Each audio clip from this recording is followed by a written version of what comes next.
Bem-vindos à Escola Bíblica Dominical da Igreja Evangélica Batista da Figueira da Foz. Vamos orar, pedindo a proteção de Deus para esta reunião que vamos ter. Obrigado, Senhor Jesus, porque nos dás a possibilidade de abrir a Tua Palavra. Obrigado porque ela foi escrita e inspirada por Ti. Obrigado porque acreditamos que ela é a revelação daquilo que Tu és. Obrigado porque alguns homens inspirados por Ti souberam transmitir a Tua Palavra. Obrigado também por todos aqueles que a preservaram até que chegasse até nós. Obrigado porque hoje podemos abri-la. Obrigado porque hoje podemos estudar todos juntos, uns presencialmente, os outros através dos meios tecnológicos que foste permitindo que os homens fossem desenvolvendo. Obrigado, Senhor Deus, porque podemos estar na Tua casa. Obrigado porque podemos falar contigo. Te pedimos perdão pelos nossos pecados, te pedimos que sejas connosco, porque sabemos que a Tua Palavra diz que quando nós confessamos os nossos pecados, Tu és fiel e justo para nos perdoar, para nos purificar. Então, Senhor, com este sentimento, com esta humildade, com este despojamento em cada um de nós, nós te pedimos que nos dês orientação para que sejamos capazes de te entregar uma escola bíblica dominical e um culto que seja para a tua honra e glória. Abençoa todos aqueles que, não podendo estar na tua casa de oração, fisicamente, presencialmente, podem acompanhar-nos. Não só agora em direto, mas também ao longo da semana. Que tu sejas com a tua palavra e que só tu sejas pregado. Abençoa-nos e cuida de nós. Em nome de Jesus nós oramos. Amém? Então, muito bom dia uma vez mais. Antes de tudo, o nosso pedido de desculpas pelo facto de termos atrasado o início desta Escola Bíblica Dominical em cerca de 30 minutos. De facto, como sabeis, no mês de dezembro nós propusemos à Igreja um desafio.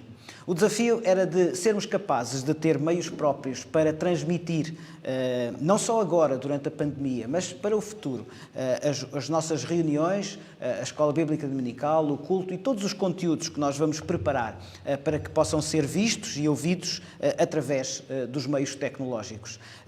Durante o mês de dezembro nós colocámos, e esse desafio foi aceite, não só pela Igreja Batista da Figueira da Foz, mas por todos aqueles que, de uma maneira ou de outra, se sentem tocados, sentem-se agradados e sentem-se confortados com a presença da Igreja através dos meios tecnológicos e, portanto, contribuíram.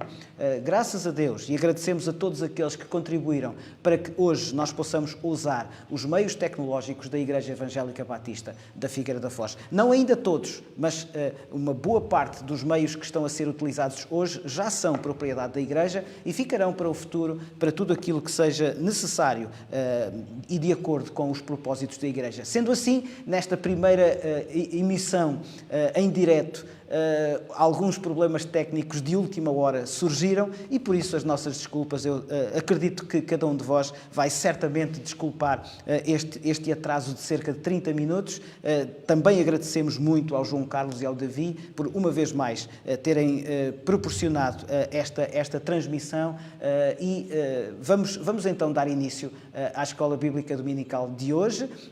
A boa surpresa do dia é que no final da Escola Bíblica Dominical não desligue o computador.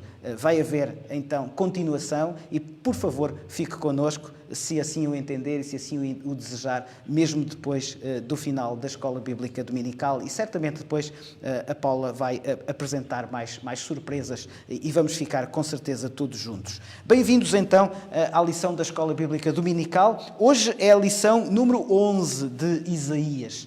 E o título da lição de hoje é Deus justifica. Deus justifica. Estaremos, sobretudo, à volta do magnífico capítulo 53 do livro de Isaías. Então, sem mais, eu gostava que esteja a abrir a sua Bíblia num formato tradicional, num formato de Bíblia escrita em papel. Quer esteja no seu telemóvel, no tablet, no computador, vamos abrir as nossas Bíblias em Isaías capítulo 53. O tema que vamos que vamos estudar hoje na lição da Escola Bíblica Dominical é: o único Deus verdadeiro é perdoador. Ele justifica os crentes tomando para si o seu pecado. Eu repito o tema geral de hoje. O único Deus verdadeiro é perdoador. Ele justifica os crentes tomando para si o seu pecado. E vamos então estar à volta do capítulo 53 de Isaías. Já agora, na próxima semana, avançaremos para o capítulo 58. Na próxima semana será já a penúltima lição subordinada ao tema do livro de Isaías e o título será Deus Espera. Então, na próxima semana, bem-vindos, bem-vinda, Isaías capítulo 58, Deus Espera. Estamos a chegar ao final do estudo do livro de Isaías e estamos então também na penúltima parte, de acordo com o esboço que escolhemos para esta demanda. Estamos na penúltima parte, paz trazida pelo servo Messias. Paz trazida pelo servo Messias. Muito rapidamente, ao longo de todas estas semanas, nós estudamos o livro de Isaías baseado em 4 pilares doutrinários estruturantes. O primeiro é que Deus é incomparável, não há ninguém como Ele, ou seja, Deus é um Deus soberano. Se Isaías focou e baseou em uma ideia o seu livro, esta é uma das 4 principais. Deus é um Deus soberano. Nada se compara a Deus. Não há ninguém como Deus. A segunda verdade incontornável, o segundo pilar no qual Isaías baseou a escrita do seu livro é a ideia de que Deus deve ser adorado. Num contexto de Velho Testamento, procurava-se que a adoração tivesse um local. E esse local era Jerusalém. Jerusalém é apresentada no Velho Testamento como a cidade santa de um povo santo. E, portanto, a ideia de que Deus deve ser adorado e, logicamente, deve ser adorado na cidade, no Monte Santo, mais tarde no templo. Então, Jerusalém significava exatamente esta adoração que Deus devia ter. Para nós, crentes do Novo Testamento, sabemos que o Senhor Jesus, a certa altura, quando lhe foi perguntado onde é que devemos adorar, em Jerusalém, em Samaria, onde é que Deus deve ser adorado? Jesus Cristo respondeu sabiamente, divinamente: importa que os meus adoradores me adorem em espírito e em verdade. Então, já não é importante a questão do lugar físico, é, sobretudo, importante o coração. E, portanto, neste contexto, a mensagem de Isaías continua a ser válida. Deus é o santo dos santos e, portanto, deve ser adorado em espírito, em verdade. A terceira base doutrinária, o terceiro pilar, é que Isaías apontou claramente, e hoje vamos completar esta ideia, Isaías apontou claramente para o servo que traz salvação. E esse servo, o Messias, é Jesus. Ele restabelecerá a justiça, a retidão e a paz. Então, a terceira base doutrinária do livro de Isaías é exatamente esta: o servo do Senhor encarnou em Jesus. Ele é o Messias. Ele, portanto, deve ser adorado enquanto tal. Finalmente, a quarta base doutrinária, a quarta ideia que temos muito focado, a ideia de que Deus é um Deus que está constantemente a entregar-nos a possibilidade da salvação. Deus é um Deus de mãos abertas para cada um que decide, que percebe que sozinho não consegue transpor esta barreira do pecado natural, esta barreira que nos separa inexoravelmente de Deus. Ninguém é capaz de fazê-lo sozinho, ninguém é capaz de fazê-lo por si, ninguém é capaz de o fazer baseado nas suas capacidades ou nas suas qualidades. E, portanto, Deus, através de Jesus Cristo, proporcionou essa possibilidade de salvação. A nós, o que nos resta? Confiar.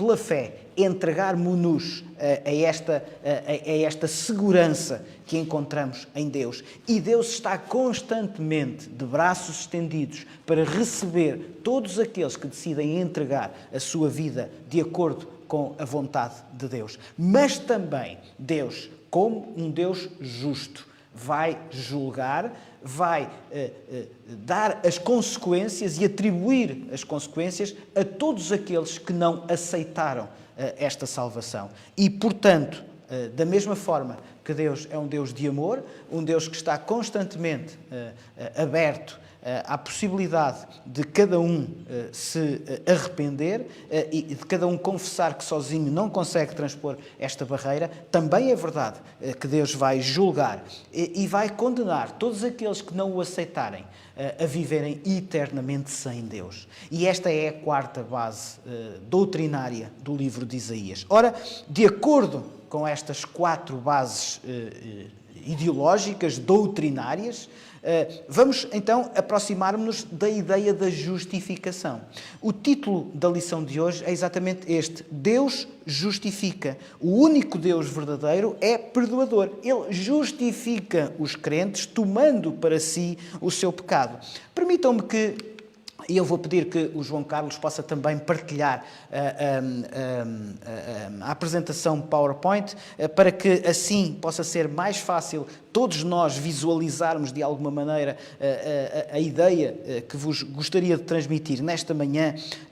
Permitam-me que vos peça, se estivéssemos em modo presencial, eu acredito que as respostas seriam muito rápidas e há sempre um delay, há sempre uma diferença entre a transmissão que estamos a fazer aqui e o momento em que chega às casas, em que chega aos computadores, em que chega a todos aqueles que nos estão a ver e a ouvir e a participar connosco nesta Escola Bíblica Dominical através, então, da transmissão via Facebook. Mas eu sei que a pergunta que vou fazer agora, só daqui a alguns segundos chegará à voz, mas a Paula está a acompanhar o chat, o bate-papo, a troca de mensagens e ela com certeza vai fazer chegar até nós que estamos aqui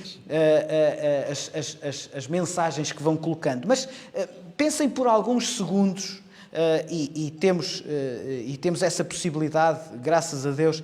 Pensem em alguns segundos e não agora numa perspectiva eminentemente espiritual. Não vamos para já espiritualizar a questão, mas pensemos na ideia de honra. Há certamente momentos em que nós honramos algumas pessoas. Dar honra a alguém significa o quê? Nós temos aqui, por motivos de confinamento, temos aqui apenas a equipa que está a cuidar do louvor nos nossos cultos e, portanto, temos o Bogdan, o Amauri, a Paula e temos também a equipa que está a cuidar da transmissão dos nossos cultos, das nossas reuniões. Neste caso, o João Carlos e o Davi. Então, nós que estamos aqui também podemos ir conversando uns com os outros, está bem? E lá em casa também. Quando nós pensamos em honra, de que é que estamos a falar? O que é honrar alguém? Prestar homenagem, não é? Fui buscar uma imagem que pode parecer muito beligerante, pode parecer muito de guerra, mas certamente honramos aqueles que, num determinado momento, têm de pegar numa arma para defender a soberania, por exemplo, do seu próprio país. Reconhecer direito. Exatamente, reconhecer. Obrigado, irmão Tavares. Honrar é reconhecer.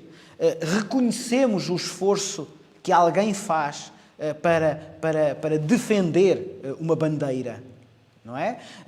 Seja através de pegar numa arma, seja através de múltiplas tarefas que estão relacionadas com a necessidade que a certa altura um país tem de entrar numa guerra. É algo verdadeiramente dramático, sabemos bem. Mas o ato de defender a sua pátria, de defender os seus, evidentemente colocando em risco a sua própria vida. Sim. A Diana reconhecer as obras em entrega voluntária ao serviço de alguém ou de alguns. Então, exatamente isso, ao serviço, não é? Quem está numa guerra está ao serviço. Está ao serviço da sua nação, do seu povo. Está ao serviço daqueles que não o podem fazer por si próprio. Então, honrar é exatamente isso. É reconhecer o esforço, reconhecer o sacrifício. Acontece também quando reconhecemos um pai, uma mãe, que abdicam, que colocam em segundo lugar os seus próprios interesses, o seu próprio conforto, as suas próprias necessidades em prol, em função daquilo que é melhor para os seus filhos. E nós honramos os pais, as mães e outros familiares que, em determinado momento, poderá ser maior, poderá ser menor em termos de tempo, poderá ser maior ou menor em termos de esforço, poderá ser maior ou menor até em termos de visibilidade. Em alguns casos, não vou dizer muitos ou poucos, não tenho dados para dizer isso, mas provavelmente na maior parte dos casos são esforços que nem sequer são reconhecidos, não têm visibilidade, ninguém sabe. Às vezes nem os próprios filhos sabem os esforços que os pais fazem para abdicar de si próprio em função do interesse, da vontade do seu filho. E, portanto, honrar é isto mesmo. Lembrei-me dos bombeiros, não é? E Portugal é um país que, infelizmente, nos últimos anos tem sido bastante fustigado. Não há verão que nós não ultrapassemos recordes. Não é? Este ano a área ardida foi de não sei quantos hectares. Este ano morreram em serviço X ou Y bombeiros, os chamados soldados da paz. Não é? São homens e mulheres que arriscam a sua vida em prol da comunidade, da defesa dos bens. Aquelas imagens que nós muitas vezes vimos na televisão de pessoas que têm a sua casa a ser cercada pelas chamas e clamam: onde é que estão os bombeiros? Os bombeiros, por favor, venham defender os nossos bens. Já não me importo de perder tudo, mas pelo menos que a minha casa seja poupada. E lá vão os homens e as mulheres, os bombeiros e as bombeiras defender. E nós honramos o seu esforço, o seu sacrifício. Finalmente, nesta altura de pandemia, certamente estamos não só a orar, e hoje é um dia específico de oração pelo nosso país e pelo mundo no que diz respeito à pandemia de Covid-19. E nós honramos os profissionais de saúde, os médicos, os enfermeiros, os auxiliares, todos aqueles, os bombeiros, todos aqueles que estão a colaborar neste esforço imenso para que ninguém sofra mais do que aquilo que a doença lhe proporciona. E estamos com certeza todos muito focados nesta honra que devem ter pessoas que trabalham 8, 10, 12, 14, 16 e mais horas por dia, para que ninguém possa passar necessidades maiores do que aquelas que lhe estão a ser incutidas pela doença. Honrar, então, comemorar, significa valorizar, significa... Sim. Luís diz dignificar. Isso mesmo, dignificar. Obrigado, Luís. Então, porquê é que estamos a falar nisto? Porque quando pensamos nestes esforços humanos, claro, podemos colocar duas questões, e eu ia pedir então que o João Carlos, por favor, pudesse ir apresentando a apresentação para que lá em casa possam estar acessíveis a estas duas questões que gostaria que fossem, de alguma maneira, orientadoras para a nossa lição de hoje. Como é que celebramos o sacrifício que outros fizeram e fazem por nós? Eu repito a questão. Como é que celebramos o sacrifício que outros fizeram e fazem por nós? uma segunda questão que está relacionada com esta. Como é que esse sacrifício impacta a nossa vida? Ou seja, provavelmente estaremos muito facilmente dispostos a proferir palavras, até gestos, de enorme comoção, de enorme consideração. Mas, de facto, significa que estas palavras, estes esgares, não é? Estes gestos que possamos fazer, de facto, celebram o sacrifício que outros estão a fazer por nós? Como é que esse sacrifício impacta a minha vida? Porquê é que estamos a falar disto? Por causa do Covid? Por causa dos incêndios?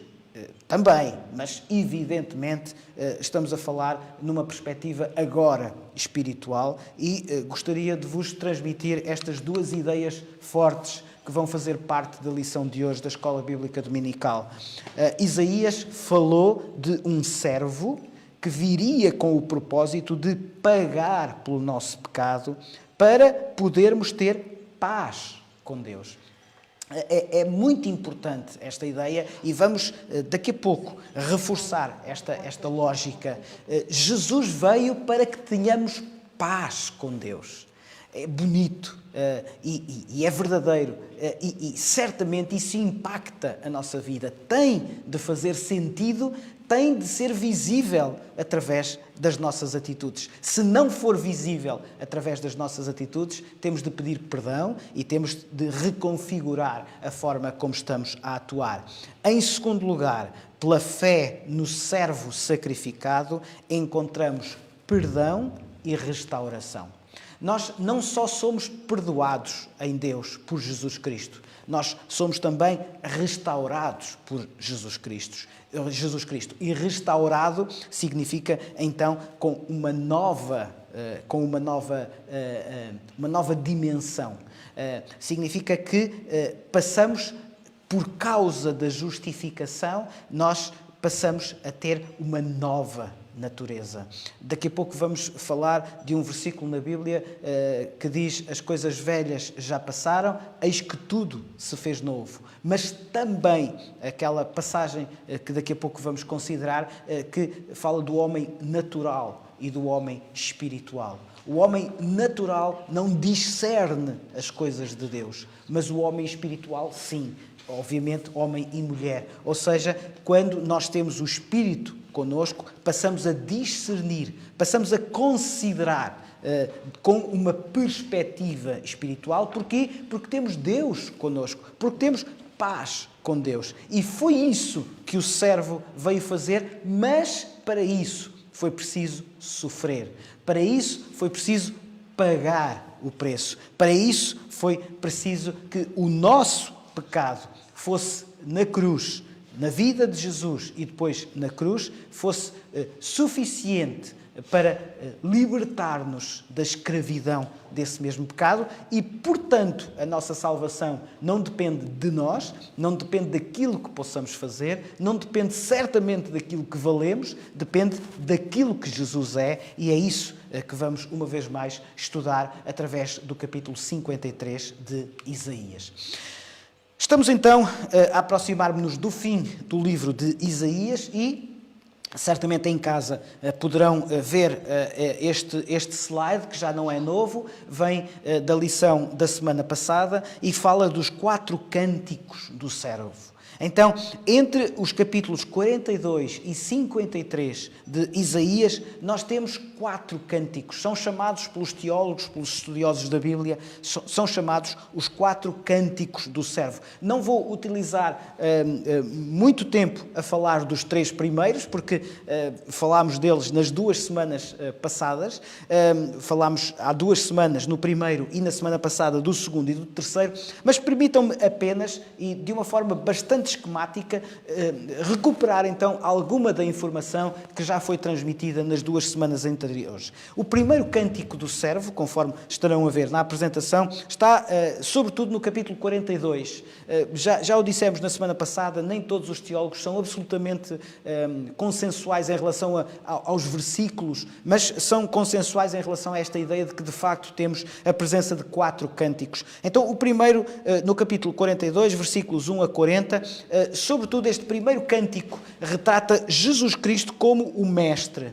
Um mestre que ensina com mansidão, que é dotado do Espírito e que alcança todos os povos. A mensagem de Jesus Cristo é uma mensagem verdadeiramente universal. Não depende do nascimento de ninguém, depende da fé que todos devem ter para aceitar esta mensagem. E, portanto, nesse sentido, não há preto nem branco, não há alto nem baixo, não há gordo nem magro, não há homem nem mulher, não há até adulto nem criança. É uma mensagem absolutamente universal e só depende do coração de cada um, só depende da capacidade de cada um, então, de reconhecer como Mestre Salvador o Senhor Jesus Cristo.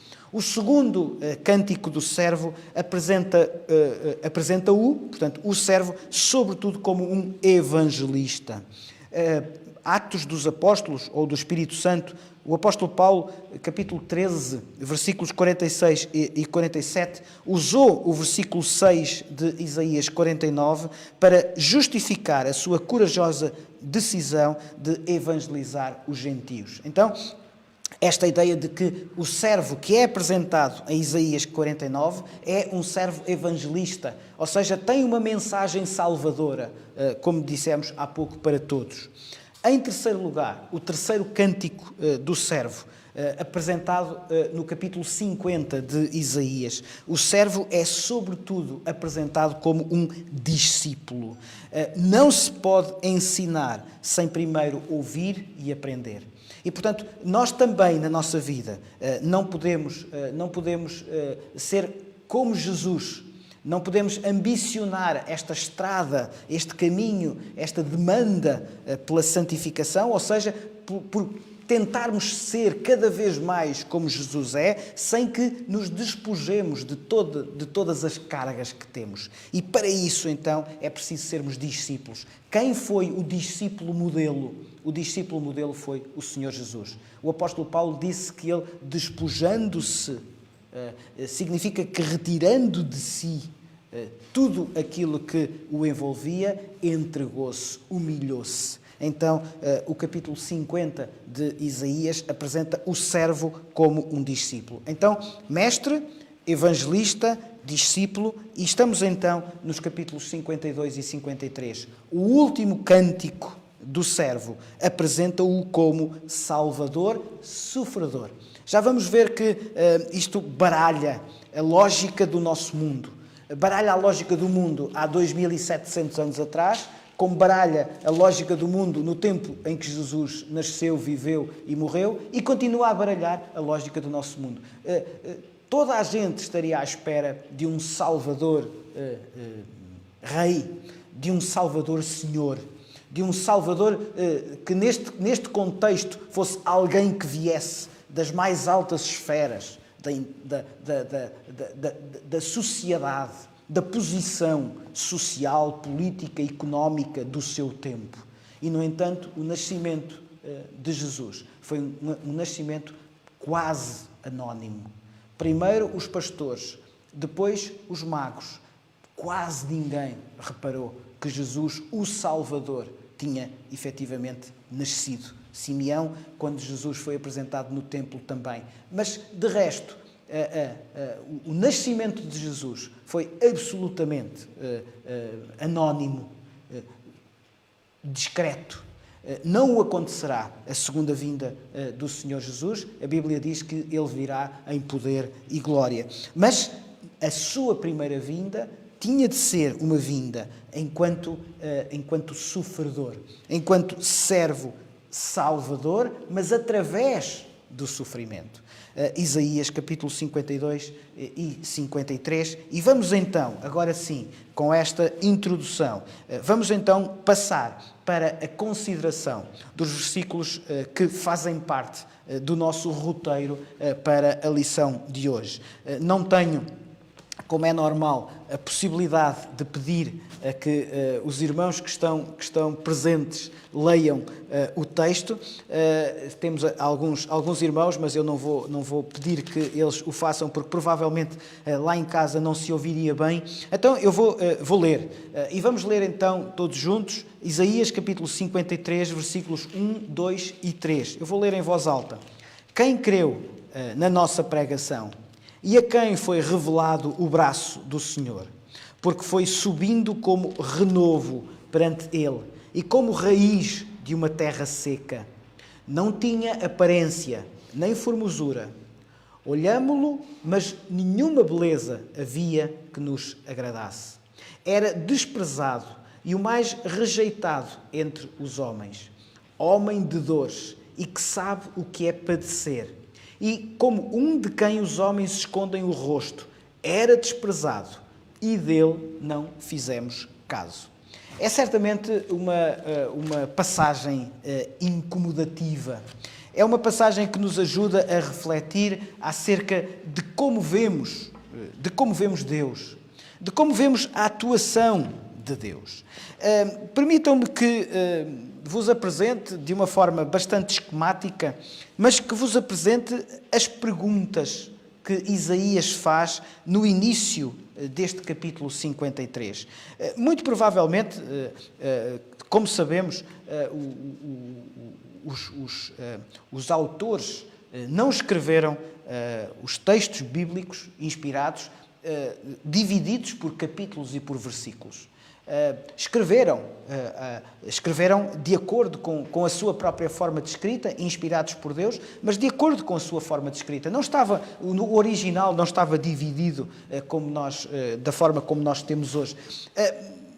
Não é possível nós analisarmos o capítulo 53, e não estou a dizer que quem dividiu em capítulos e em versículos fez um mau trabalho, nada disso. Mas se depois em casa quiserem ir estudando com maior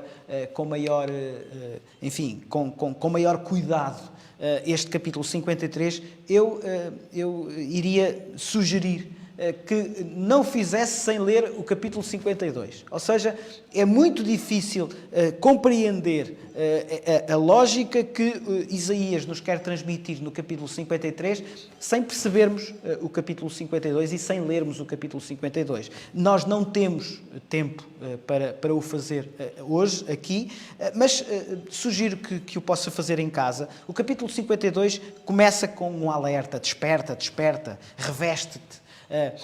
Abre os teus olhos.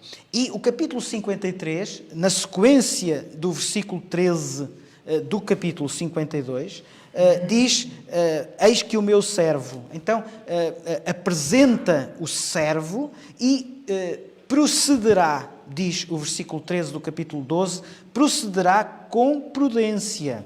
Mas isso significa que a prudência é algo que o vai conduzir a ser elevado de uma forma exaltada. Diz, será exaltado, elevado e será muito sublime.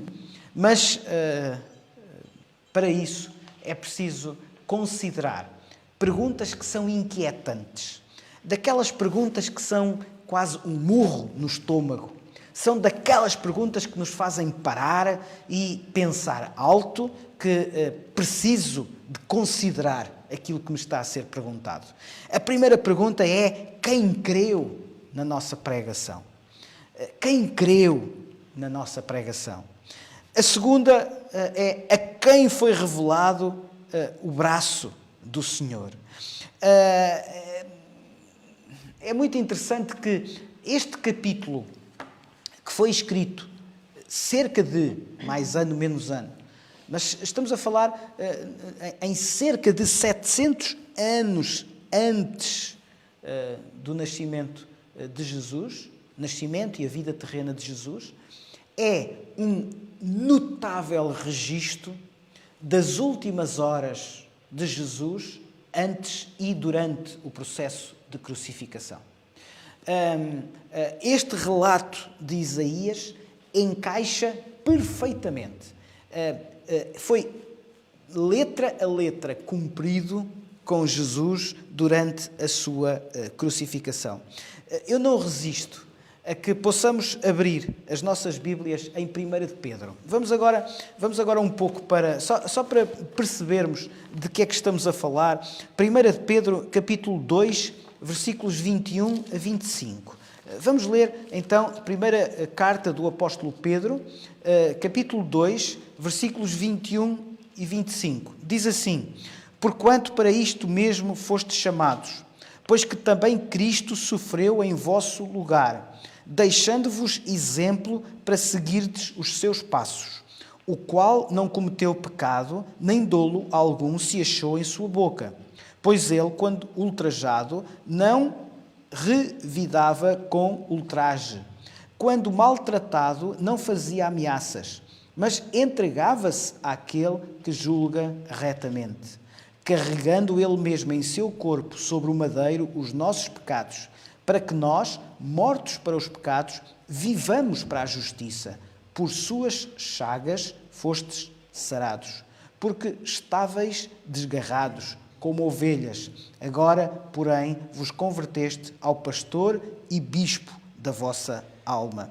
Este relato de Pedro é quase textualmente aquilo que encontramos em Isaías, capítulo 53. É interessante que Pedro preferiu ir buscar a profecia 700 anos antes dos próprios acontecimentos sucederem, do que ir buscar relatos das pessoas que viveram estes momentos. E isso mostra como Isaías foi de facto um profeta de Deus, falou em nome de Deus. 700 anos antes, usou, como poderão ver ao longo do capítulo 53 de Isaías, usou uma descrição absolutamente correta, fiável, de tudo o que se iria passar 700 anos mais tarde. Só por uma questão de curiosidade.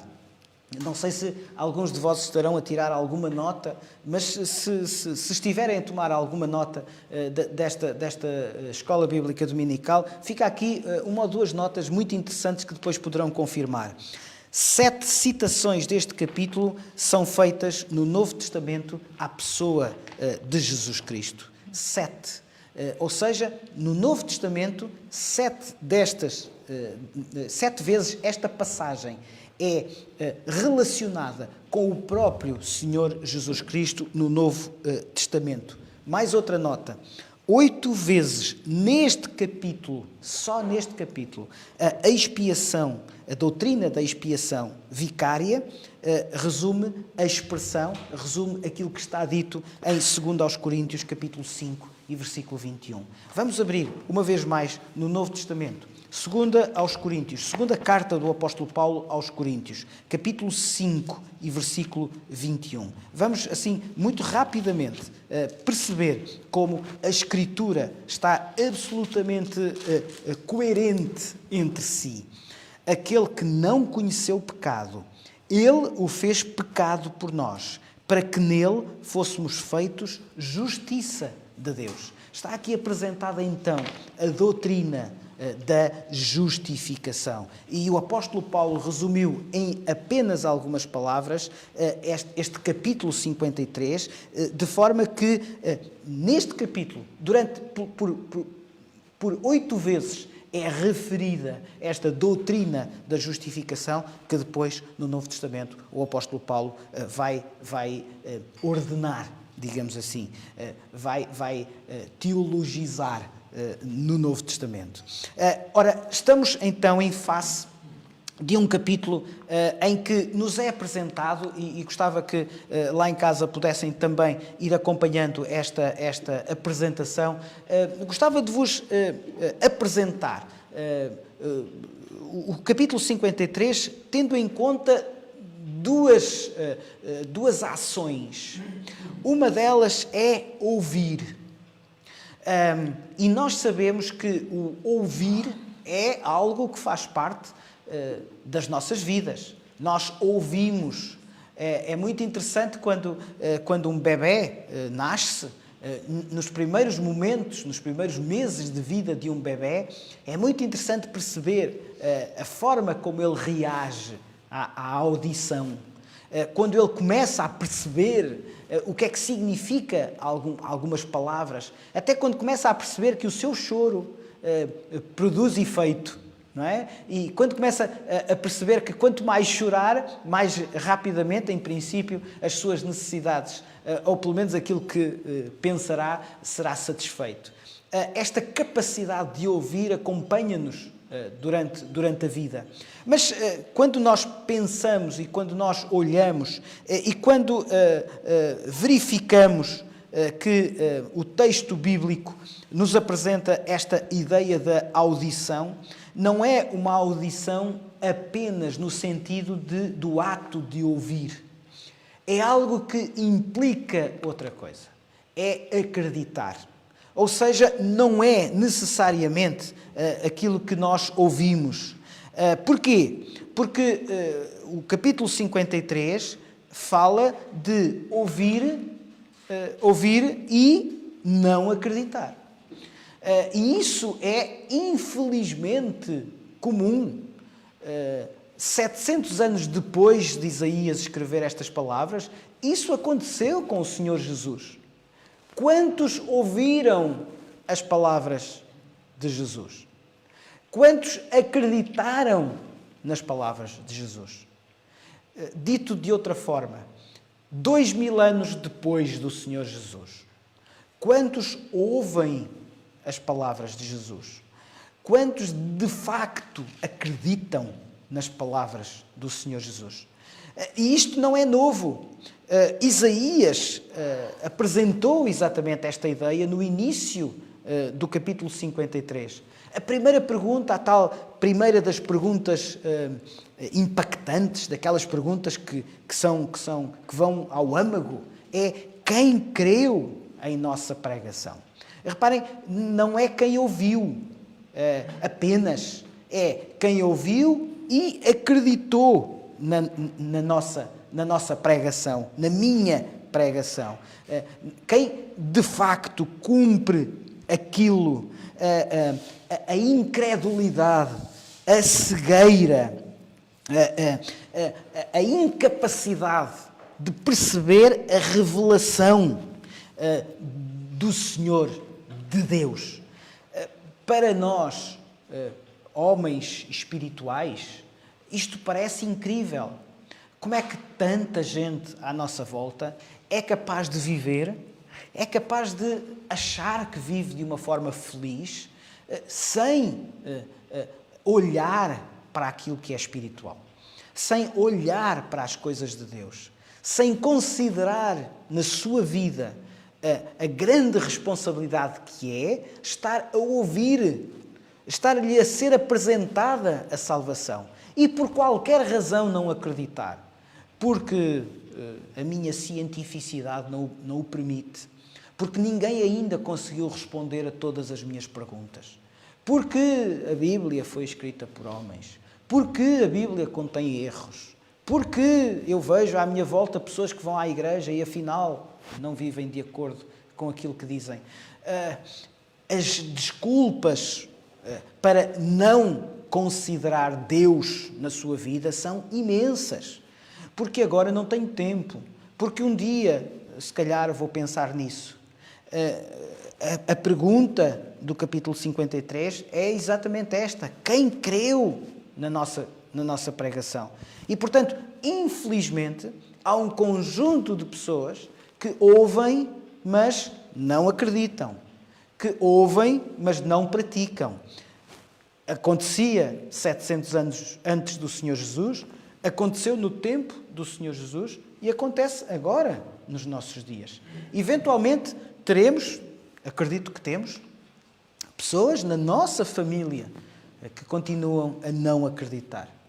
Temos amigos nossos, muitos amigos nossos, que continuam a não acreditar.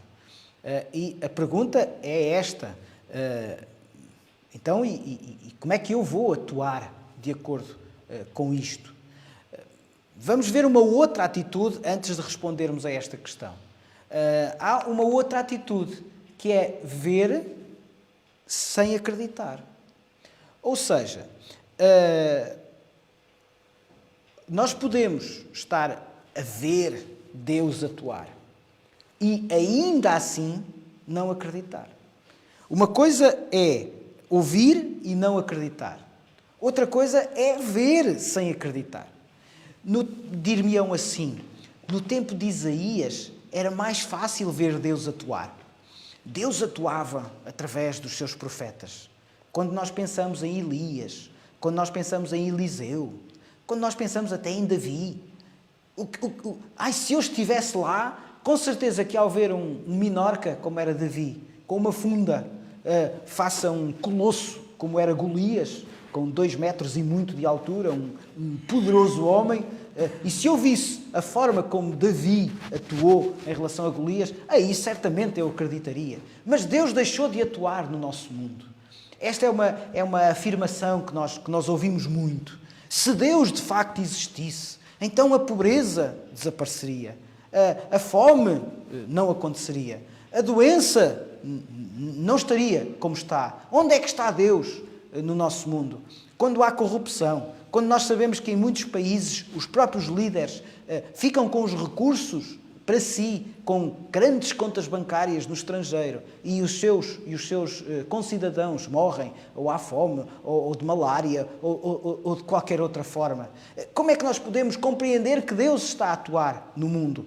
Evidentemente a resposta não é Deus, a resposta é o pecado. Isso acontece porque os homens têm pecado, porque os homens continuam a ouvir e não acreditar, porque os homens e as mulheres continuam a ver sem acreditar. Deus continua a atuar no nosso mundo. E como é que Deus atua? Através de nós. Só através de nós é que Deus atua. Claro que Deus pode atuar de todas as maneiras. Não é? Deus é todo poderoso, Deus tem todo o poder, pode fazer tudo, mas o que a Bíblia nos diz é que primeiramente Deus atua através das pedras vivas. E quem são as pedras vivas? Pedro disse e falou nas pedras vivas. Quem são as pedras vivas? É a sua igreja. São aqueles que são convertidos, não por si, mas por causa da graça de Deus, para a sua honra e glória. Não é aquilo que nós valemos, não é aquilo que nós somos, não é a importância que é nenhuma que nós temos, é aquilo que Deus faz em nós. Então, se nós dissermos Deus já não atua hoje, estamos a dizer eu não estou a atuar. Deus não está a atuar através de mim. Então, vamos atuar neste mundo, porque é assim que Deus faz a sua obra. Vamos ler João, o Evangelho de João, capítulo 12, versículos 37 e 38. Vamos ler 3 passagens no Novo Testamento que nos ajudam a perceber exatamente esta lógica. Vamos ler João capítulo 12, versículos 37 e 38, Marcos capítulo 6 e versículo 6 e Romanos capítulo 10 e versículo 16. Eu repito, João capítulo 12, versículos 37 e 38, Marcos capítulo 6 e versículo 6 e Romanos capítulo 10 e versículo 16. Vamos começar então com o Evangelho de João. João capítulo 12, versículos 37 e 38. Diz assim: E embora tivesse feito tantos sinais na sua presença, não creram nele. Para se cumprir, vejam João capítulo 12, para se cumprir a palavra do profeta Isaías que diz: Senhor, quem creu em nossa pregação? E a quem foi revelado o braço do Senhor?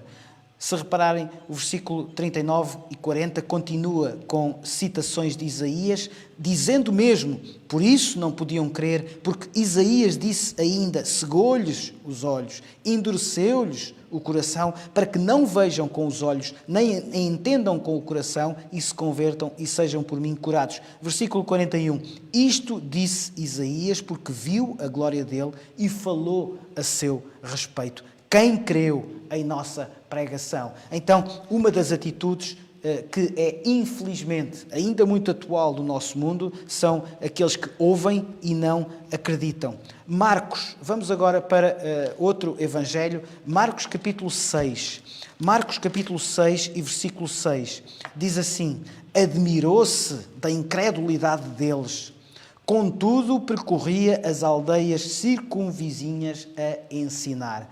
Admirou-se, obviamente, utilizando palavras humanas. Deus era divino e sabia muito bem aquilo que acontecia no coração daqueles que com ele interagiam. Mas esta passagem fala da admiração do Senhor Jesus, da incredulidade deles. Ainda assim, percorria as aldeias circunvizinhas, ou seja, continuava na sua missão. E, finalmente, neste tópico, a última passagem que eu gostaria de compartilhar convosco é Romanos. Romanos, capítulo 10 e versículo 16. Romanos, capítulo 10 e versículo 16. Diz assim o apóstolo Paulo, inspirado por Deus: mas nem todos obedeceram ao Evangelho, pois Isaías diz: Senhor, quem acreditou na nossa pregação? Então, o último cântico do servo, este quarto cântico do servo que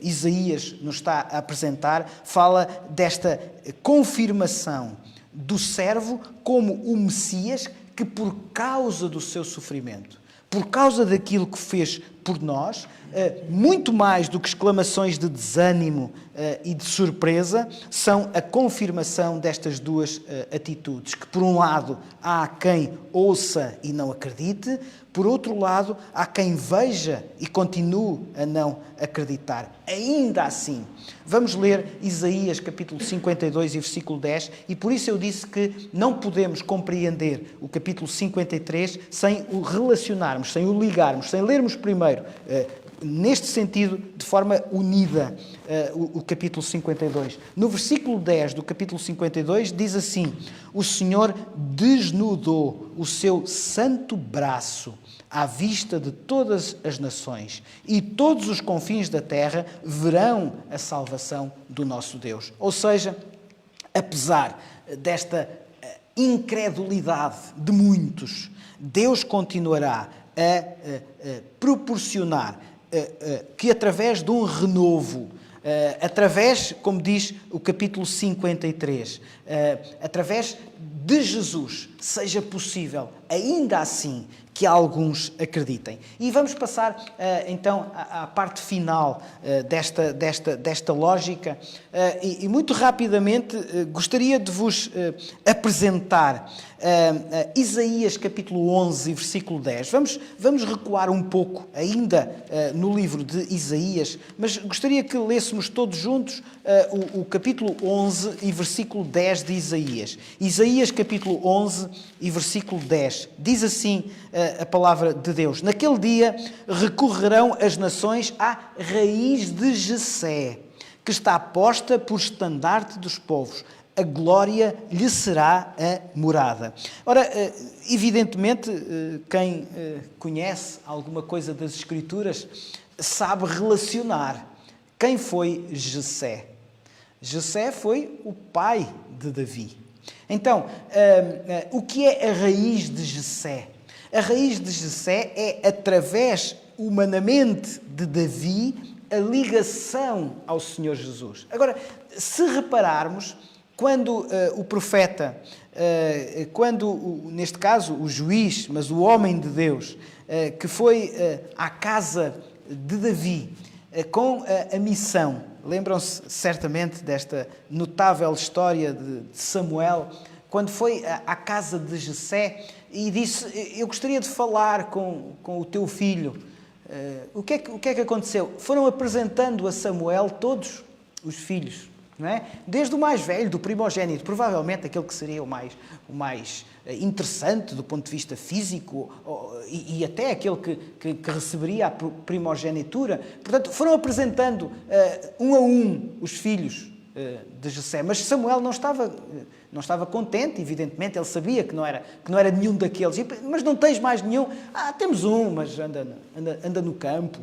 É um minorca, não é? Não, esse está no campo. Não, mas chama-o.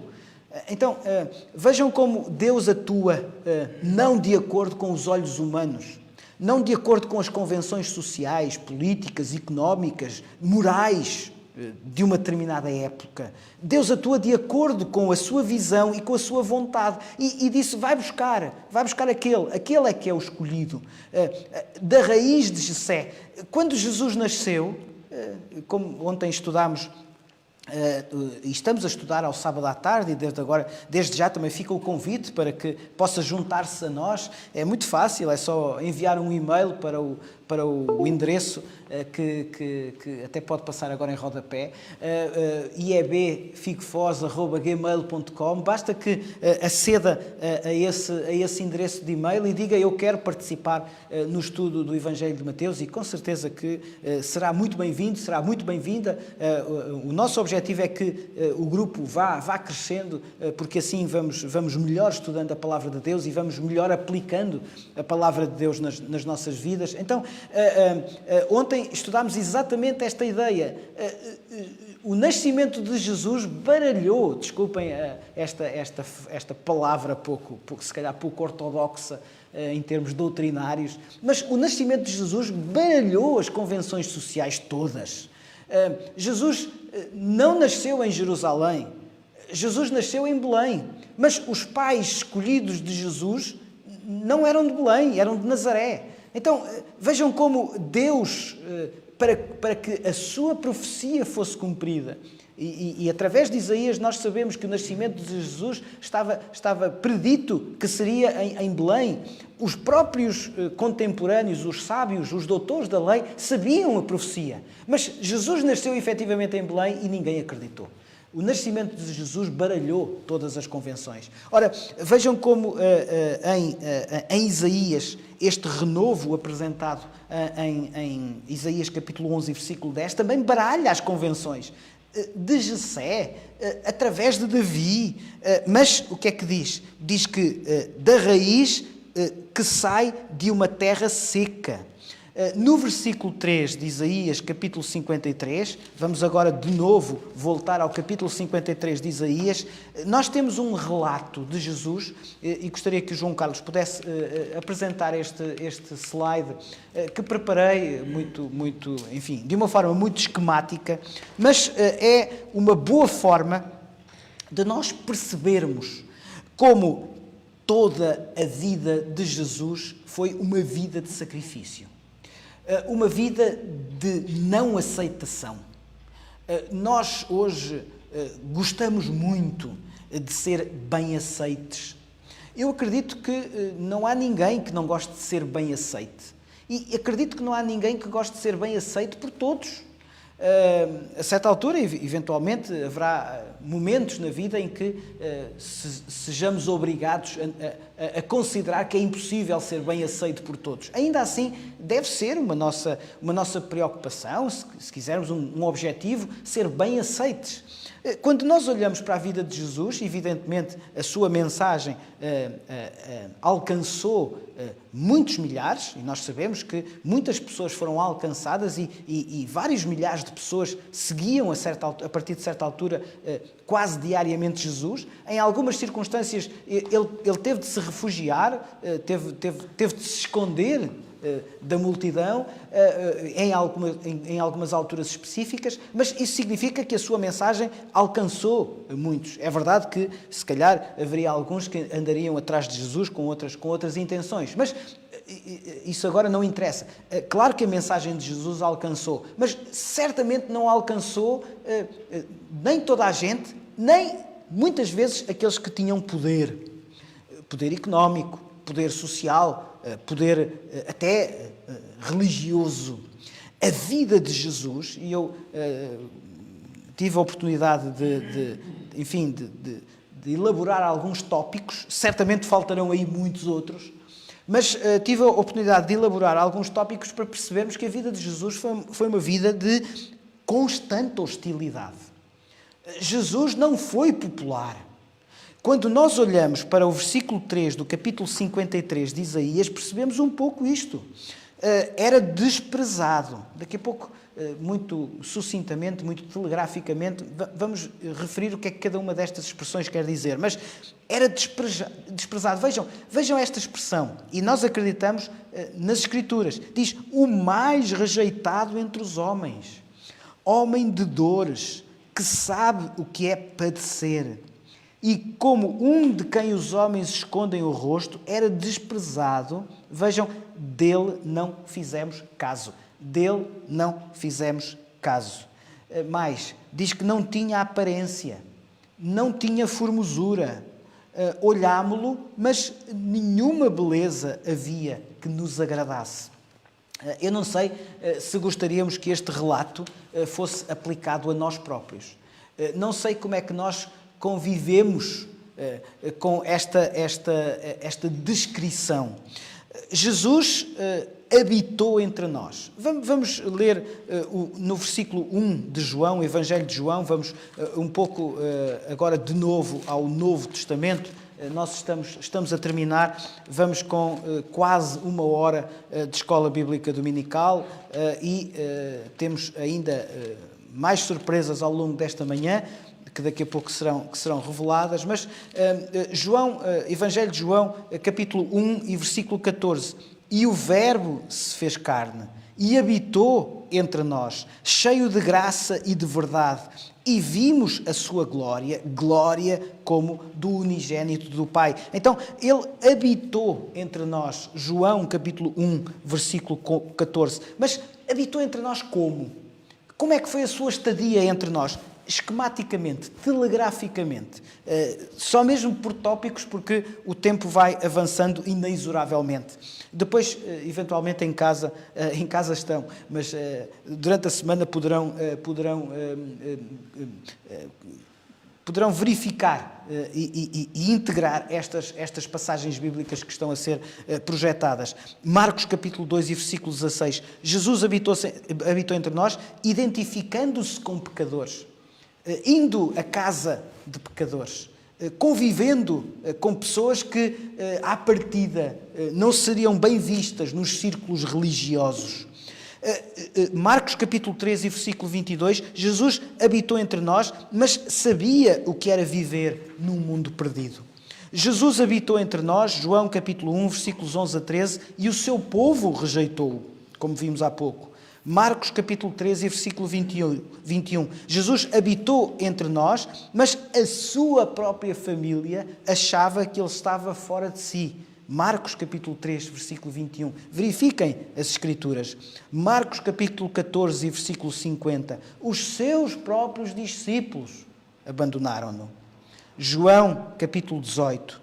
Um dos seus amigos mais íntimos, o apóstolo Pedro, depois de 3 anos com Jesus, negou publicamente. Mateus capítulo 19 e versículo 3. Sofreu hostilidade dos líderes políticos e religiosos do seu tempo. Marcos capítulo 15 e versículo 14. Sofreu hostilidade das multidões instáveis. As multidões tanto diziam: Hosana, Hosana, ao que vem em nome de Davi. 3 dias mais tarde, crucificam. Solta Barrabás. Preferimos Barrabás e que o seu sangue seja derramado sobre nós. Mal sabiam que, efetivamente, esse sangue seria mesmo derramado sobre eles, não muitos anos mais tarde, com a destruição da cidade de Jerusalém e, inclusivamente, do próprio templo. Não ficou pedra sobre pedra como Jesus tinha predito. Jesus habitou entre nós, mas de uma forma desprezada. Versículos 4, 5 e 6 de Isaías capítulo 53 e vamos avançando. Certamente Ele tomou sobre si as nossas enfermidades e as nossas dores levou sobre si. E nós o reputávamos por aflito, ferido de Deus e oprimido. Mas Ele foi traspassado pelas nossas transgressões, moído pelas nossas iniquidades. O castigo que nos traz a paz estava sobre Ele e pelas suas pisaduras fomos sarados. Todos nós andávamos desgarrados como ovelhas, cada um se desviava pelo caminho, mas o Senhor fez cair sobre ele a iniquidade de nós todos. Os versículos 4, 5 e 6, estes versículos que acabamos de ler, são a parte central deste 4º cântico do servo. Descrevem a forma como o servo se ofereceu como substituto, tomando sobre si o castigo de Deus pelo seu pecado. A questão da substituição pelo pecado, pela transgressão de outrem, era mais ou menos uma prática assumida no Médio Oriente, no Próximo Oriente, na Mesopotâmia, neste contexto geográfico e histórico que estamos a falar, mas a ideia era um plebeu sofrer pelo pecado de um superior hierárquico. Ou seja, a ideia de que alguém que está abaixo na hierarquia social pode sofrer para pagar o pecado de alguém que está numa posição social acima. E, por exemplo, alguém que fosse escravo ou servo de alguém pagaria o preço que seria o preço a pagar pelo seu dono. Isto era algo mais ou menos comum. Era algo aceite até de um ponto de vista legal. Ora, vemos que Jesus, uma vez mais, subverteu, baralhou esta lógica. É o rei que se oferece para pagar o preço do plebeu, do servo. É alguém que é Deus, que vem a este mundo para sofrer pelos nossos pecados. Reparem, de alguma maneira Jesus pagou todos os pecados de toda a humanidade. Se imaginarmos o sofrimento de Jesus, percebemos estas expressões: ferido, traspassado, esmagado, castigado. Eu vou pedir ao João Carlos, por favor, que coloque a apresentação e este slide em que fala, e estes versículos que lemos, fala em ferido. Ora, ferido significa morte. Esmagado significa opressão, oprimido. Castigo significa a disciplina que teve de sofrer. Ferimentos significa dor. Ora, quando olhamos para isto, percebemos então que tudo isto diz respeito a Jesus. Mas, ao mesmo tempo, percebemos que Jesus foi ferido, foi esmagado, foi castigado, sofreu dor, mas pelas transgressões. E o que é que quer dizer transgressões? Quer dizer desobediência. Mas mais, fala em maldades. Significa a nossa natureza pecaminosa. Ora, quando olhamos para transgressões e maldades, são as transgressões e maldades de quem? De mim. Ou seja, o que é que nós vemos?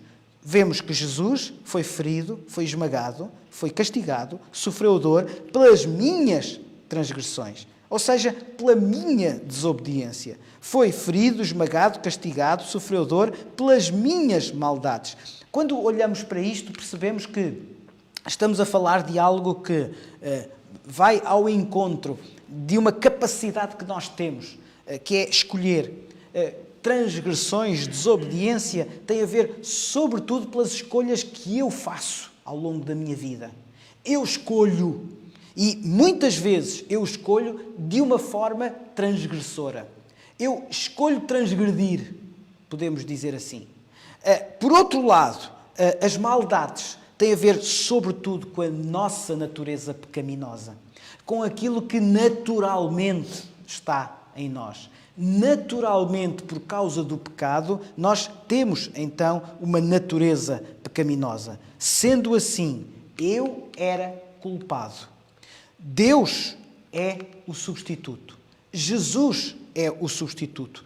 Para quê? Como dissemos há pouco, para nos oferecer, Romanos capítulo 5 e versículo 1, para nos oferecer a paz com Deus. Vale a pena, quase no final desta escola bíblica dominical, vale a pena nós lermos o versículo 1 do capítulo 5, em que Paulo apresenta, como estudámos quando estudámos o livro de Romanos nesta escola bíblica dominical, estudámos profusamente a doutrina da justificação. Então, diz o versículo 1, justificados, pois, mediante a fé, temos o quê? Paz.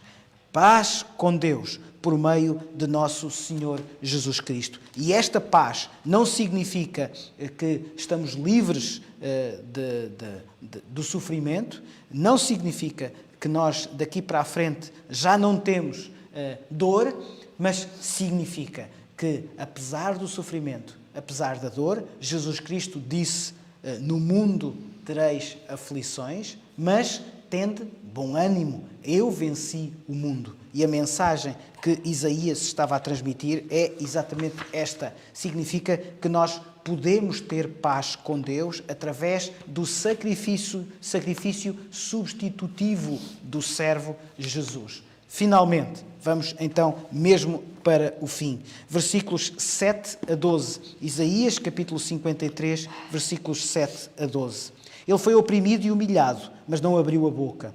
Como cordeiro foi levado ao matadouro, e como ovelha muda perante os seus tosquiadores, ele não abriu a boca. Por juízo opressor foi arrebatado, e de sua linhagem quem dela cogitou. Porquanto foi cortado da terra dos viventes, por causa da transgressão do meu povo foi ele ferido. Designaram-lhe a sepultura com os perversos, mas com o rico esteve na sua morte. A sepultura com os perversos, ele foi crucificado e, portanto, crucificado com 2 malfeitores. E, portanto, a sua sepultura seria uma sepultura comum. Mas o rico, José da Arimateia, esteve na sua morte, posto que nunca fez injustiça, nem dolo algum se achou em sua boca. Versículo 10. Todavia no Senhor, ao Senhor, agradou moê-lo, fazendo-o enfermar. Quando der ele a sua alma como oferta pelo pecado, verá a sua posteridade e prolongará os seus dias. Ou seja, Jesus viveu ainda depois da sua morte. Ele ressuscitou e viveu 40 dias nesta terra. Prolongará os seus dias, diz o versículo 10. E a vontade do Senhor prosperará nas suas mãos. Ele verá o fruto do penoso trabalho da sua alma e ficará satisfeito. O meu servo, o justo, com o seu conhecimento, justificará a muitos, porque as iniquidades deles levará sobre si. Por isso, eu lhe darei muitos como a sua parte, e com os poderosos repartirá ele o despojo. Porquanto derramou a sua alma na morte, foi contado com os transgressores. Contudo, levou sobre si o pecado de muitos, e pelos transgressores intercedeu. Finalmente, gostaria de vos deixar esta frase que, de alguma maneira, resume tudo aquilo que estudámos hoje e, fundamentalmente, esta última parte do capítulo 53. Nós, os crentes, somos declarados justos porque Deus vê os que aceitam as boas novas do Evangelho pelo arrependimento e fé à luz da justiça do servo. À luz da justiça do servo. Pergunta para esta semana. Com quem vou partilhar a minha história de salvação esta semana? Com quem vou partilhar a minha história de salvação esta semana? Graça e paz. Não deixe de estar connosco. Já a seguir vamos ter o culto de louvor e pregação da palavra. Até já.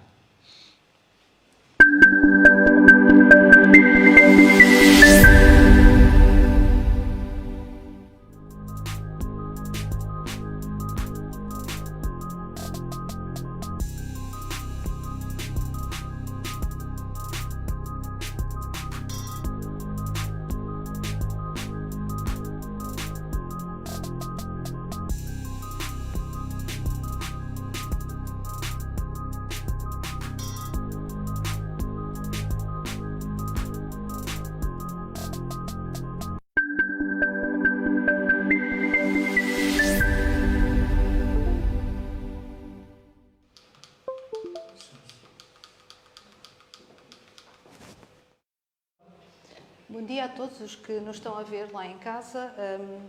Desejamos que estejam bem de saúde e que possam continuar a acompanhar-nos. Nós vamos começar então o nosso culto de adoração, começando a cantar e pedimos que todos aqueles que nos estão a ver em casa nos possam acompanhar.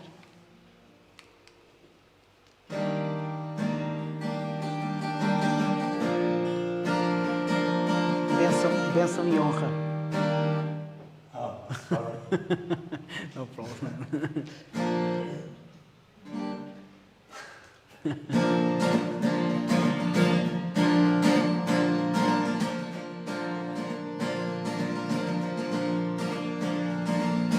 Bênção e honra, poder e glória pertence ao eterno Deus.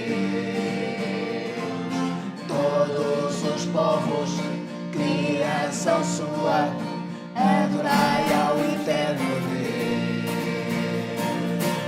toda língua confessará sua grande glória, todo joelho se dobrará. Em louvor serás exaltado, ó Deus, e o teu reino não passará, ó eterno Deus. Bênção e honra, poder e glória pertence ao eterno Deus. Todos os povos, criação sua, adorai ao eterno Deus. Toda língua confessará sua grande glória, todo joelho se dobrará. Em louvor serás exaltado, ó Deus, e o teu reino não passará, ó eterno Deus. Reinará sobre toda a terra, ó, cantai ao eterno Deus. Nada como a sua palavra, ó, cantai ao eterno Deus. Toda língua confessará sua grande glória, todo joelho se dobrará. Em louvor será exaltado, ó Deus, e o teu reino não passará, ó eterno Deus.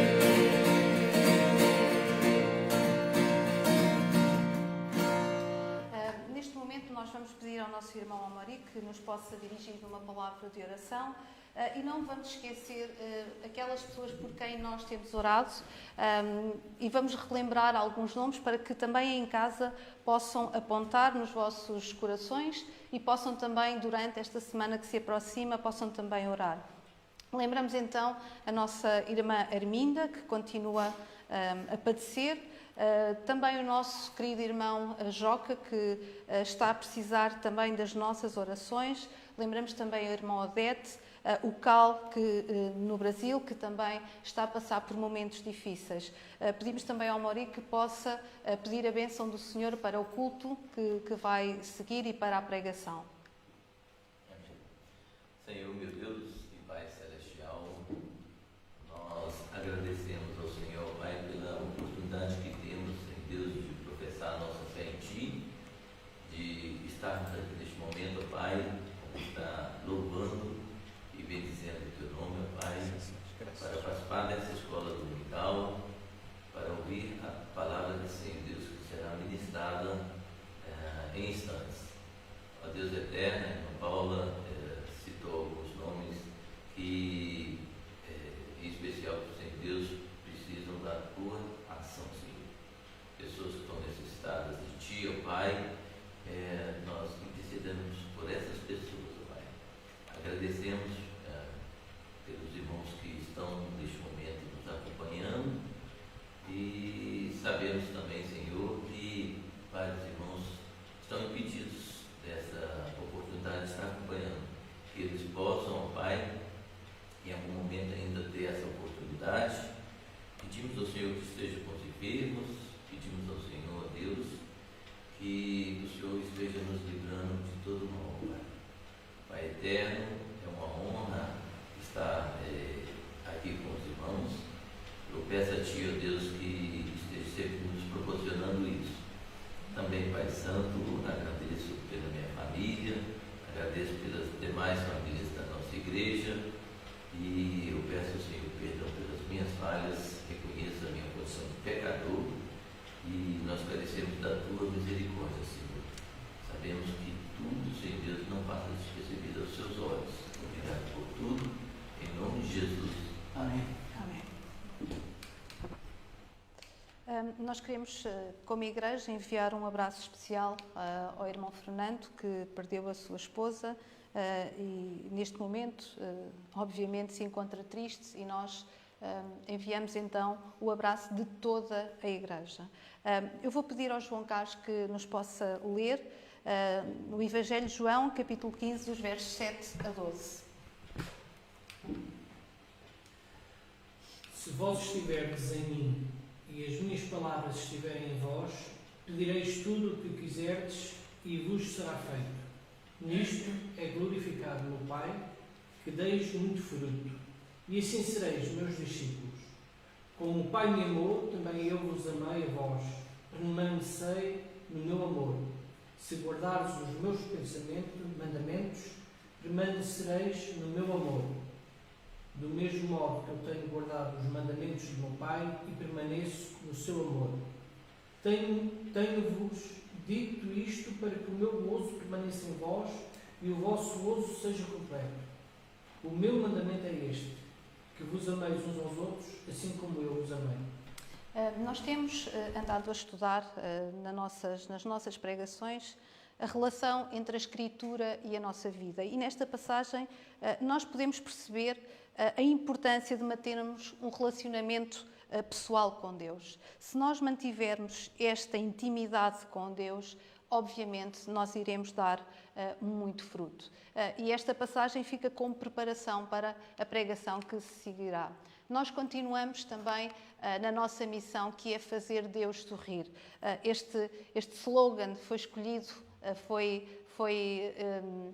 foi pensado pela nossa Igreja, porque esta verdadeiramente é a nossa missão, é fazer Deus sorrir com as nossas vidas e aquilo que nós podemos fazer na vida dos outros. Nós temos continuado a estudar o livro de Mateus.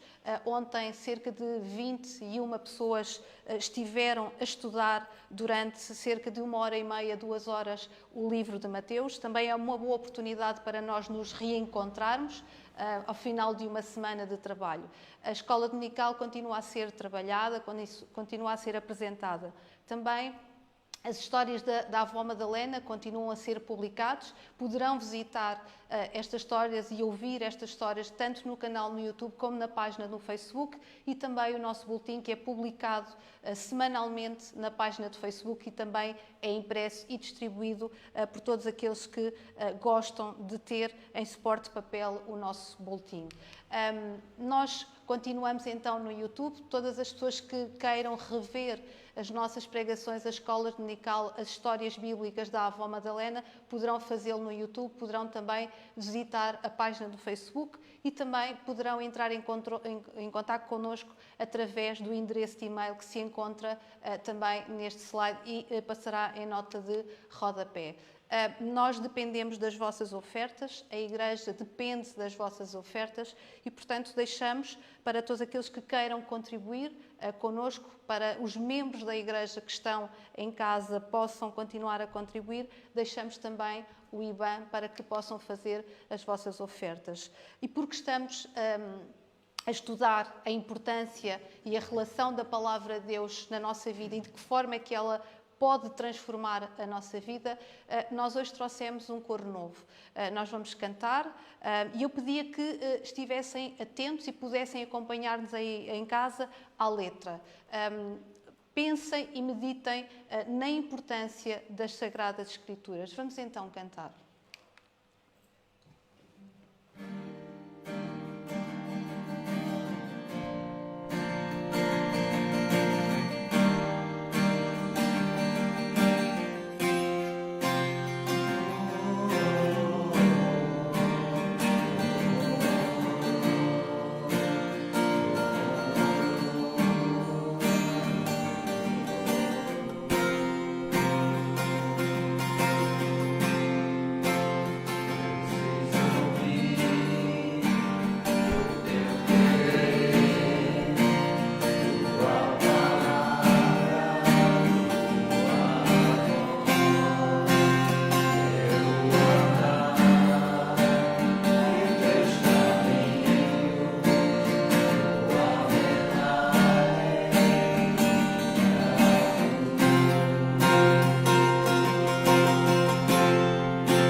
pregação, a Escritura e eu, para que serve?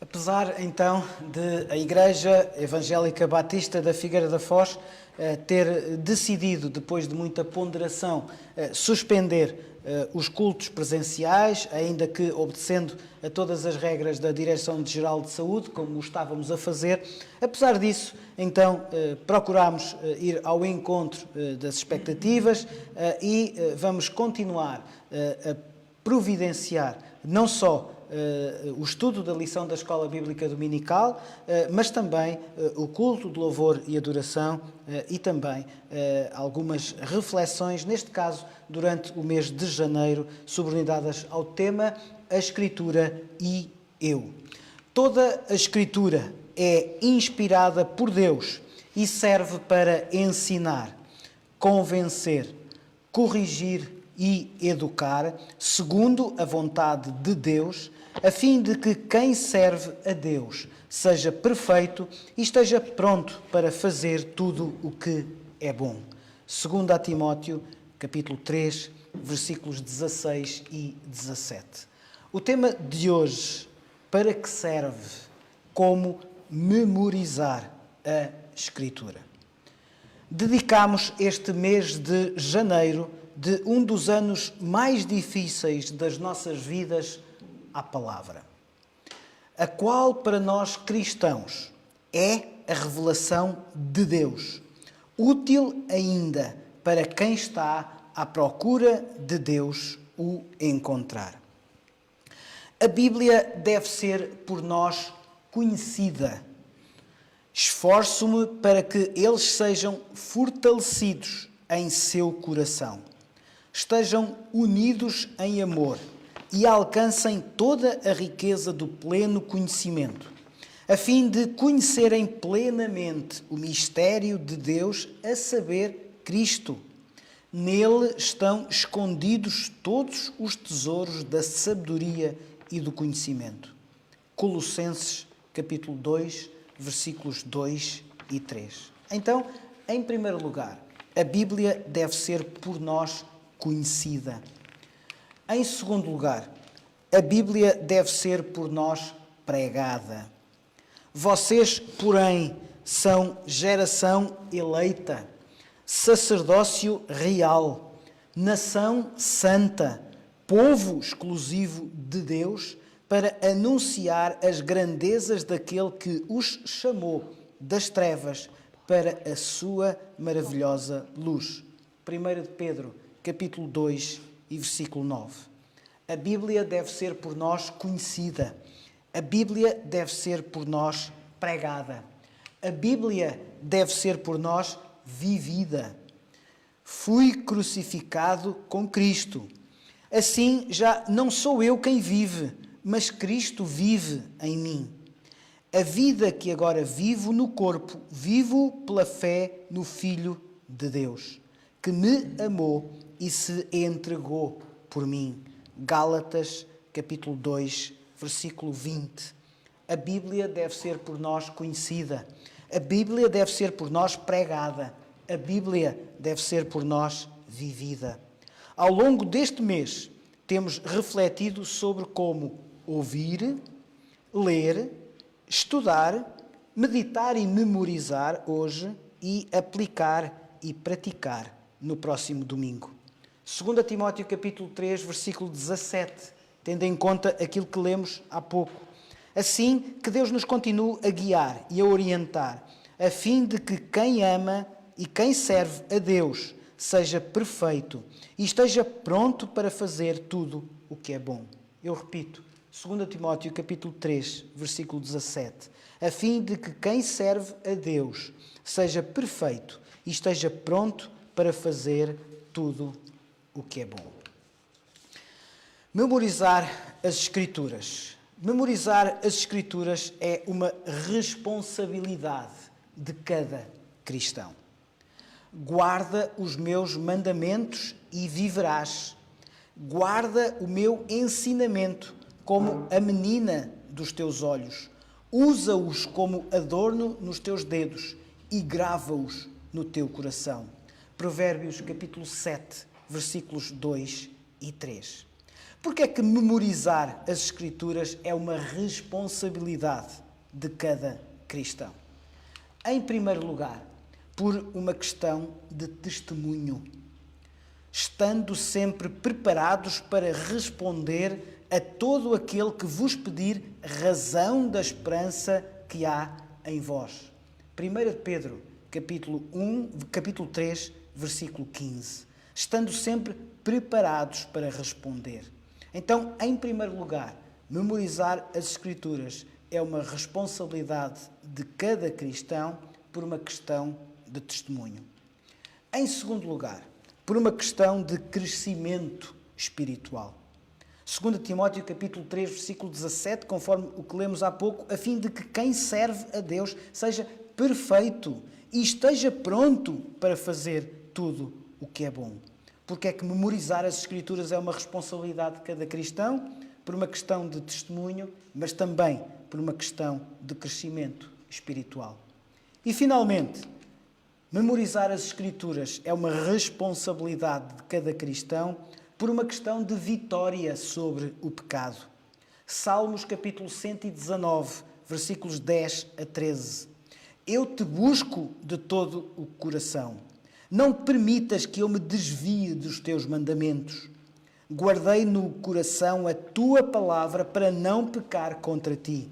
Bendito sejas, Senhor. Ensina-me os teus decretos. Com os lábios repito todas as leis que promulgaste. Então, memorizar as Escrituras é uma responsabilidade de cada cristão. Provérbios capítulo 7 diz: guarda os meus mandamentos e viverás. Guarda o meu ensinamento. Usa-o, grava-o no teu coração. Memorizar as Escrituras é uma responsabilidade de cada cristão por uma questão de testemunho, por uma questão de crescimento espiritual, por uma questão de vitória sobre o pecado. Mas memorizar as Escrituras é também um privilégio de cada cristão.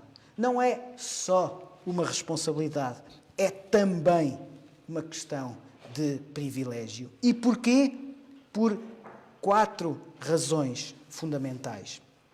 Em primeiro lugar, é um privilégio porque molda a forma como encaro, como ajo, como reajo em relação aos acontecimentos, ou seja, porque me dá uma cosmovisão bíblica, ou seja, dá-me a forma como eu compreendo a criação, a queda, a redenção, a glorificação. Cosmovisão é a forma como eu vejo para poder reagir, para poder agir no mundo. Uma cosmovisão bíblica da criação, da queda, da redenção, da glorificação é a forma como eu encaro, como eu ajo, como eu reajo de uma forma bíblica. O grande pensador e escritor C.S. Lewis disse: eu creio no cristianismo tal como creio no sol. Não porque apenas o vejo, mas porque através dele eu vejo todas as outras coisas. Eu repito, disse C.S. Lewis: eu creio no cristianismo tal como creio no sol. Não porque apenas o vejo, mas porque através dele eu vejo todas as outras coisas. Cosmovisão bíblica. Memorizar as Escrituras é um privilégio de cada cristão porque me dá uma cosmovisão bíblica. Em segundo lugar, porque me permite conhecer melhor Deus. Memorizar as Escrituras é um privilégio de cada cristão porque me dá uma cosmovisão bíblica, mas também me permite conhecer melhor Deus. Salmos 119, 11. O salmista cantou: escondi, ou seja, guardei, ou seja, memorizei a tua palavra no meu coração para eu não pecar contra ti. Um pouco depois, deleitando-se na sua relação com o Pai, proclamou: Tu és bom e fazes bem. Ensina-me os teus estatutos. Salmos 119, 68. Memorizar as Escrituras é um privilégio de cada cristão porque me dá uma cosmovisão bíblica, porque me permite conhecer melhor a Deus. Em terceiro lugar, porque me ajuda a ter maior intimidade com Deus.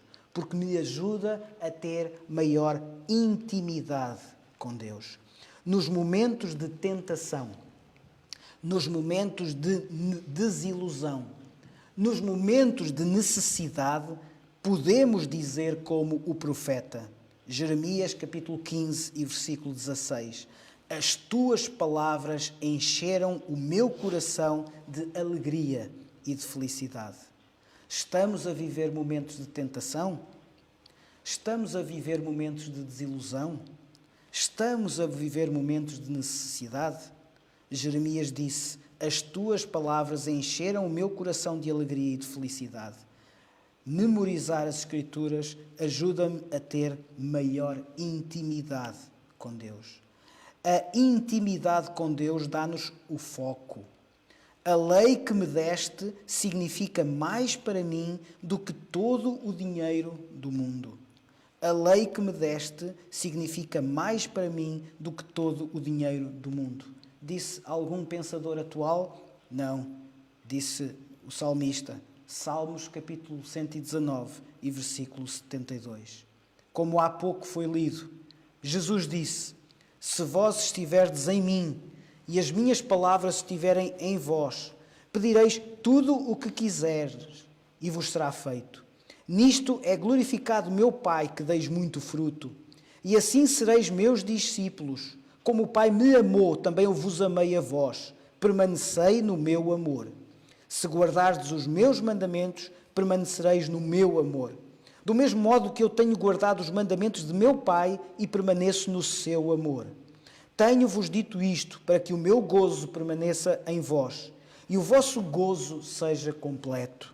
O meu mandamento é este, que vos ameis uns aos outros, assim como eu vos amei.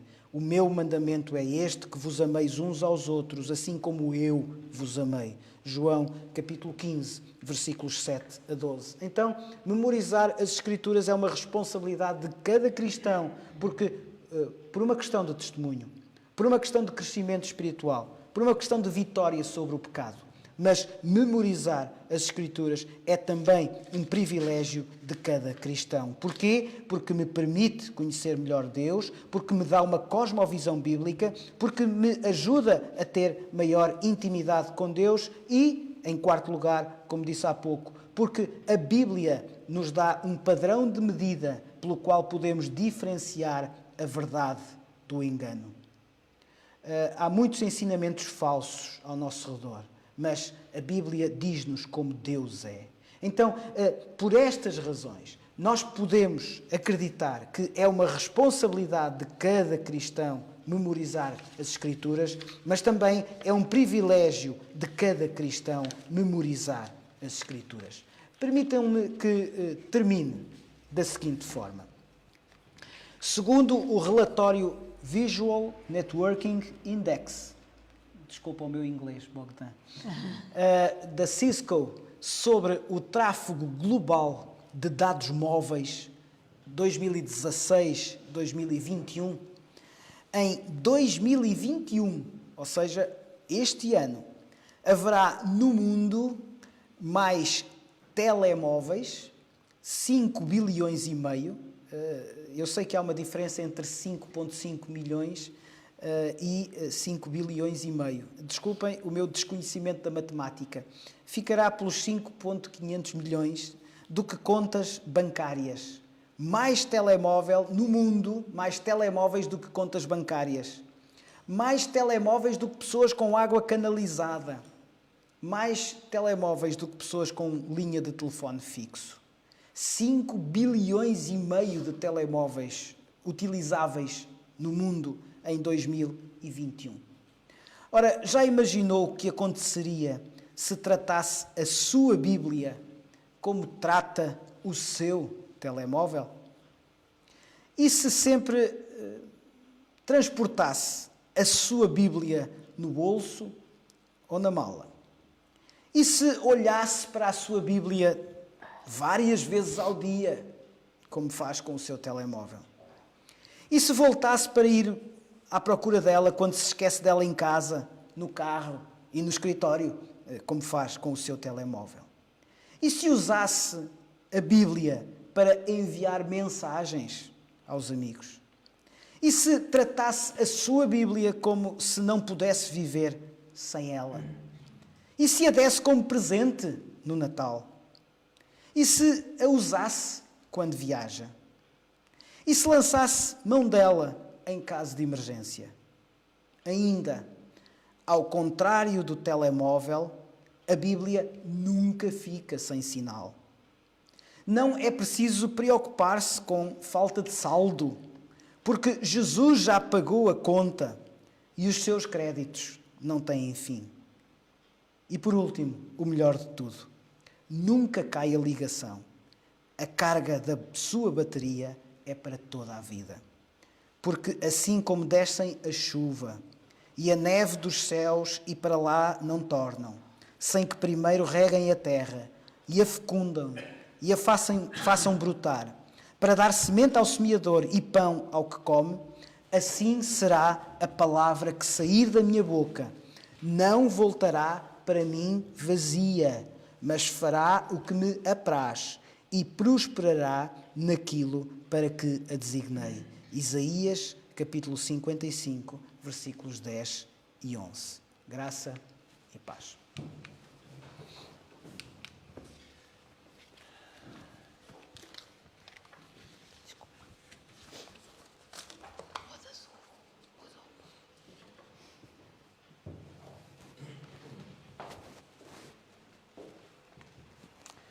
Memorizar a Escritura é uma responsabilidade de cada cristão, por uma questão de testemunho, por uma questão de crescimento espiritual, porque é um privilégio, porque me permite conhecer melhor a Deus e porque me permite ter uma maior intimidade com Deus. Nós vamos cantar o coro Bíblia e pedir a todos que estão lá em casa e que sabem este coro de cor, nos possam acompanhar.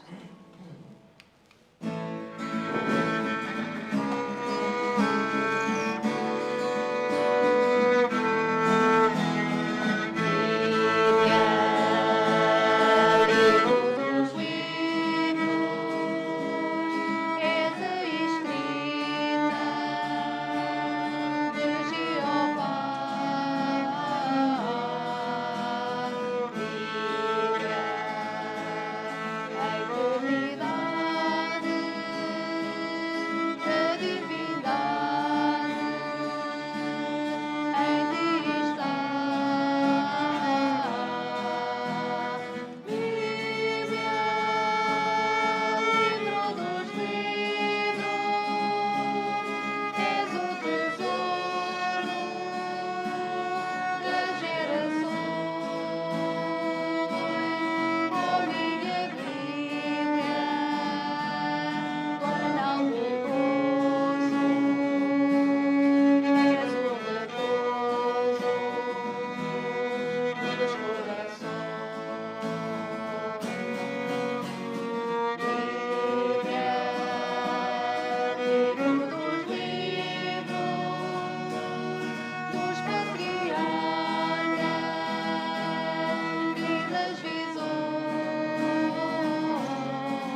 vamos terminar o nosso culto agradecendo a todos aqueles que nos tiveram a ver, dos mais diversos cantos do mundo. Tivemos pessoas que nos tiveram a ver da Alemanha. Um abraço à Rosi, ao marido, aos filhos, à irmã Line.